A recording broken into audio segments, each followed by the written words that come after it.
বহুল বিতর্কিত একটি প্রশ্ন হলো ডিম আগে না মুরগি আগে। এর সঠিক উত্তর আসলে কারো জানা নেই।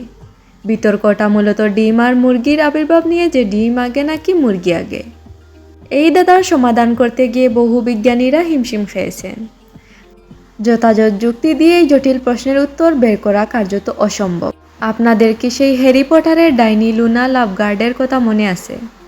তিনি বলেই দিয়েছিল যে একটি বৃত্তের কোনো শুরুই আসলে থাকে না। এর কারণে পক্ষে বিপক্ষে বিজ্ঞানীদের চলে নানান ধরনের মতবাদ। সেই মতবাদে বেশিরভাগ বিজ্ঞানী তাদের ব্যাখ্যায় বলে আসছিলেন ডিম আগে এসেছে।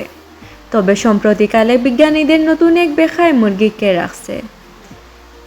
আমাদের ধর্মীয় গ্রন্থ আল কুরআনেও এ বিষয়ে ইঙ্গিত রয়েছে। আমাদের আদিপিতা হজরত আদম আলাইহিসসালাম, তাকে আল্লাহ পাক পিতামাতা ছাড়া সৃষ্টি করেছেন ও যুবক বয়স দান করেছেন। তার সন্তান হচ্ছে আমরা সবাই।